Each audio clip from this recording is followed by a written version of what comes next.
Hello everyone. तो आज मैं आपको इंडिया साइज़ एंड लोकेशन पर एक्सप्लेन करूँगी। चैप्टर 1 ज्योग्राफी का है, क्लास 9 से लिया गया है ये। तो चलिए समझते हैं। India is one of the ancient civilization in the world. It has achieved multifaceted socio-economic progress during the last 5 decades. It has moved forward, displaying remarkable progress in the field of agriculture, industry, technology, and overall economic development. India has also contributed significantly to the making of world history. तो यहाँ पे India के बारे में बताया गया है कि इंडिया एक एंशियंट सिविलाइजेशन है, एक बहुत ही पुराना सिविलाइजेशन है इंडिया। और इंडिया ने बहुत कुछ अचीव किया है और इंडिया ने बहुत प्रोग्रेस किया है इन द लास्ट 5 डिकेड्स। जितने भी अभी सेंचुरीज़ गई हैं, डिकेड्स गए हैं, उसमें उनमें से इंडिया ने बहुत ही प्रोग्रेस किया है। और इंडिया ने हर एक फील्ड में प्रोग्रेस किया है, जैसे कि एग्रीकल्चर है, इंडस्ट्री है, technology and overall economic development. India has also contributed significantly to the making of the world history. तो इंडिया ने वर्ल्ड हिस्ट्री भी बनाया है। सो चलिए नेक्स्ट आगे बढ़ते हैं। Location: India is a vast country lying entirely in the northern hemisphere. आप फिगर 1.1 से देख सकते हैं कि इंडिया जो है वो नॉर्दर्न हेमिस्फीयर में आता है। यहाँ हमारा ये है हमारा इंडिया, आप देख सकते हैं। The main land x tends between latitudes 8 degree 4 north and 37 degree 6 north and longitudes 68 degree 7 east and 97 degree 25 east. The Tropic of Cancer 23 degree 30 north divides the country into almost two equal parts. To the southeast and southwest of the mainland lie the Andaman and Nicobar Island and Lakshadweep Island in Bay of Bengal and Arabian Sea respectively. Find out the extent of these groups of island from your atlas. तो India के location के बारे में बताया तो India एक बहुत बड़ी कंट्री है और ये नॉर्दर्न हेमिस्फीयर में लाई करता है। और जो उसका जो लैटिट्यूड के बारे में बताया जाए, इसमें लैटिट्यूड बताए गए हैं और लॉन्जिट्यूड बताया गया है, इतनी डिग्री है इसमें। और ट्रॉपिक ऑफ कैंसर के बारे में बताया गया है, जो बहुत ही इंपॉर्टेंट है। 23 degree 30 north divides the country into two equal part. जो ट्रॉपिक ऑफ कैंसर है, मैं बताती हूँ ट्रॉपिक ऑफ कैंसर क्या है। ये जो आपको ये हॉरिजॉन्टल लाइन दिख रही है यहाँ से, जो अफ्रीका से होते हुए इंडियन ओशन तक जा रही है, ये ट्रॉपिक ऑफ कैंसर है, ठीक है। वो इंडिया को ऑलमोस्ट 2 इक्वल पार्ट में डिवाइड करती है। To south east and south west to the mainland. इसमें साउथ ईस्ट ये इंडिया के बारे में बताया गया है, साउथ ईस्ट और साउथ वेस्ट। और lie the Andaman and Nicobar island and Lakshadweep island. India है जो अंडमान निकोबार आइलैंड के पास है और लक्षद्वीप आइलैंड के पास है। जो लक्षद्वीप आइलैंड जो है वो अरेबियन सी में पड़ता है और अंडमान निकोबार आइलैंड है वो बे ऑफ बंगाल में पड़ता है नीचे। Find out extent of these. चलो ये तो ऐसे ही है। डिड यू नो में अब चलिए ये सबसे इम्पॉर्टेंट है, डिड यू नो। ये एग्ज़ाम में बहुत पूछा जाता है डिड यू नो से, तो डिड यू नो पढ़ना बहुत ज़रूरी है। तो चलिए पढ़ते हैं। The southern most point of the Indian union is Indira point got submerged under the sea water in 2004 during tsunami.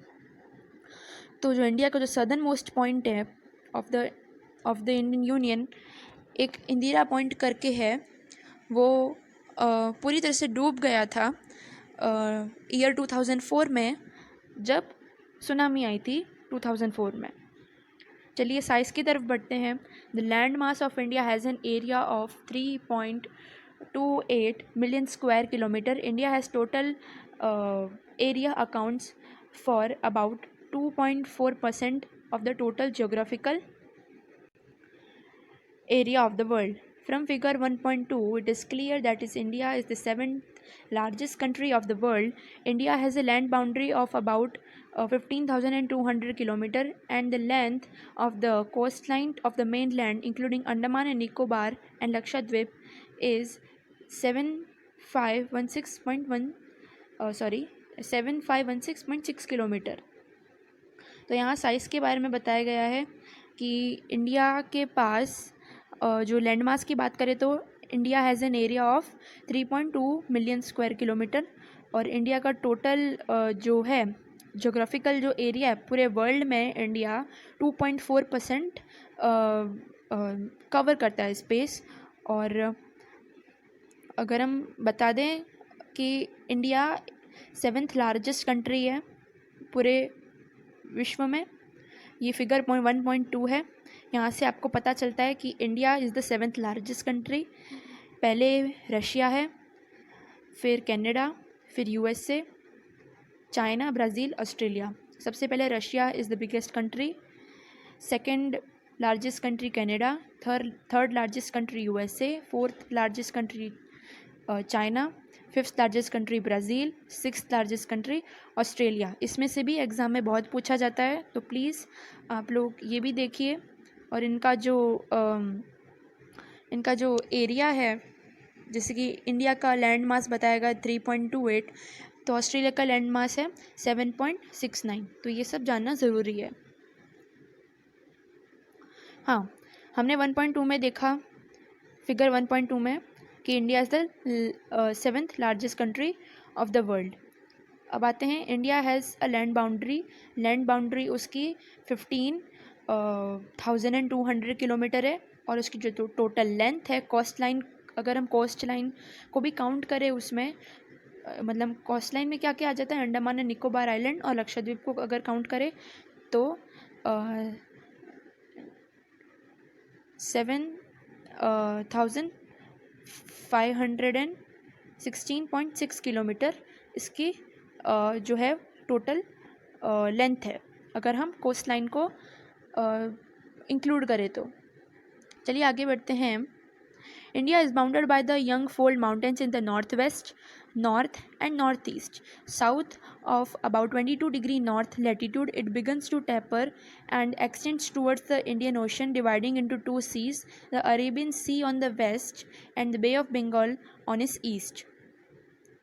Look at figure 1.3 and note that the latitudinal and longitudinal extent of India, means of the mainland, is about 30°. Despite this fact, the east-west extent appears to be smaller than the northwest extents. From Gujarat to Arunachal Pradesh, there is a time lag of 2 hours. Hence, time along the standard meridian of India, 82° 30 east, passing through Mirzapur in Uttar Pradesh, is taken as the standard time for whole country. The latitudinal extent influences the duration of day and night as one moves from south to north. ठीक है, चलिए आगे हमने देखा कि read किया तो India is bounded by the young fold mountains. यहाँ यंगफोल्ड माउंटेन्स हिमालय की बात हो रही है नॉर्थ वेस्ट में, और नॉर्थ और नॉर्थ ईस्ट में। साउथ ऑफ 22° नॉर्थ लेटीट्यूड, तो साउथ जो है वो 22° नॉर्थ लेटीट्यूड में है, एंड जो it begins to taper and extends toward the Indian Ocean तक है, dividing into two seas, the Arabian Ocean on the west and bay of Bengal on its east. तो जो अरेबियन ओशन है वो waste में पड़ता है, मतलब गुजरात और महाराष्ट्र की तरफ, और जो बे ऑफ बंगाल है जो ईस्ट में पड़ता है वो जो तमिलनाडु है जो और उड़ीसा है, अरुणाचल नहीं, आंध्र प्रदेश है, वहाँ से पड़ता है। लुक एट फिगर 1.3 में अगर मैं बताऊँ तो ये पूरा मैप दिया गया है, आप देख सकते हैं कि ये स्टैंडर्ड मरीडियन के बारे में दिया गया है। स्टैंडर्ड मरीडियन क्या है, ये बहुत हेल्प करता है आपको टाइम बताने में, ये इसी के कारण हम टाइम देख पाते हैं। ठीक है, अब यहाँ बात आ रही है गुजरात टू अरुणाचल प्रदेश। 2 आवर का गैप होता है अरुणाचल और गुजरात के बीच में। अरुणाचल प्रदेश में सुबह बहुत जल्दी हो जाती है और गुजरात में 2 घंटे लेट होती है अरुणाचल प्रदेश से। तो ये सब स्टैंडर्ड मरीडियन की वजह से है। स्टैंडर्ड मरीडियन मिर्ज़ापुर की ओर पास करता है जो उत्तर प्रदेश में है, और जो इसका जो latitudinal extent in influences the duration of day and night as one moves from south to north. अब जो लैटिट्यूडनल एक्सटेंट है, लैटिट्यूडनल एक्सटेंट बताता हूँ आपको। लैटिट्यूडनल एक्सटेंट है one moves from south to north, ये लैटिट्यूडनल एक्सटेंट है। ये सीधी लाइन एकदम दिख रही है जम्मू कश्मीर से होते हुए ये क्या बोलते हैं, केरला या तमिलनाडु, उसको हम बोलते हैं latitudinal extent influence of day and night. ठीक है, तो आगे बढ़ते हैं। India and the world. The Indian landmass has a central location between east and west Asia. India is the southward extension of the Asian continent. The Trans-Indian Ocean routes, which connect the countries of Europe in west and the countries of East Asia, provide a strategic central location to India. Note that the Deccan Peninsula protrudes into the Indian Ocean, thus helping India to establish close contact with West Asia, Africa, and Europe from western coast and with Southeast and East Asia from the eastern coast. No other country has a long coastline on the Indian Ocean as India has, and indeed, it is India's eminent position of the Indian Ocean in the Indian Ocean which justifies the naming and of an ocean after it. तो India and the world में हम पढ़ रहे थे, तो इसका पूरे paragraph, चलिए इस पैरा में इंडिया और जो इसके जो रिलेशनशिप्स हैं वर्ल्ड के साथ में और भी कंट्रीज़ के साथ में, इस टॉपिक में ये डिस्कस किया गया है, और उसके जो पड़ोसी हैं, जो नेबरिंग कंट्रीज़ क्या हैं, वो भी बताया गया है। So the Indian landmass has a central location between east and west Asia. अब जो इंडियन लैंड मास, जो हमारा जो इंडिया है, उसके पास सेंट्रल लोकेशन है between east and west Asia, के बीच में इंडिया पड़ता है। India is the southward extension of the Asian continent. India जो है वो southward extension of the Asian continent. जब हम इंडिया को देखते हैं तो इंडिया थोड़ा नीचे पड़ता है और ऐसा लगता है कि उसको थोड़ा एक्सटेंड किया हुआ है, तो इसलिए यहाँ इसको southward extension of Indian continent बोला गया है, सॉरी एशियन कॉन्टिनेंट। चलिए आगे बढ़ते हैं। The trans Indian Ocean routes which connect the countries of Europe in the west and the countries of east Asia provide strategic central location to India. अब जो ये अब ये जो इंडियन ओशन है, जो उसके जो रूट्स हैं वो यूरोप जो है वो उसको कनेक्ट करती है इन द वेस्ट साइड में, and the countries of east Asia उसको भी कनेक्ट करती है, and provide strategic central location to India. तो मतलब इंडिया आराम से ट्रेड कर सकता है इन सब कंट्रीज़ के साथ। Note that the Deccan peninsula protrudes into the Indian ocean, thus helping India to establish close contact with West Asia, Africa and Europe from the west coast and with Southeast and East Asia from the eastern coast. तो अब ये जो Deccan peninsula है वो जो Indian ocean है वो उसके बाहर आया हुआ है, और वो मदद करता है इंडिया को to establish the close contact, वो कॉन्टैक्ट बनाने में मदद करता है। ये जितनी भी कंट्रीज़ यहाँ मेंशन की हैं, वेस्ट एशिया, अफ्रीका, यूरोप, जितने भी यहाँ कंट्रीज़ हैं उनसे क्लोज रिलेशनशिप या कॉन्टैक्ट बनाने में मदद करता है। No other country has a long coastline on the Indian Ocean as India has indeed. अभी तक कोई भी कंट्री के पास इतनी बड़ी कोस्ट लाइन नहीं है इंडियन ओशन में, इंडिया के पास पर है।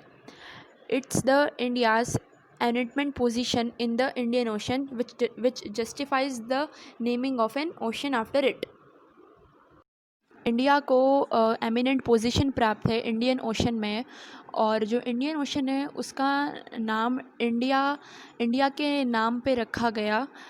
क्यों? क्योंकि जो इंडिया की जो कोस्ट लाइन है वो बहुत ही लंबी है और बहुत ही बड़ी है, बहुत लंबी है, और इंडिया आसानी से ट्रेड कर सकता है, तो इस वजह से इंडियन ओशन का नाम इंडिया पर रखा गया, मतलब इंडिया के नाम पे रखा गया।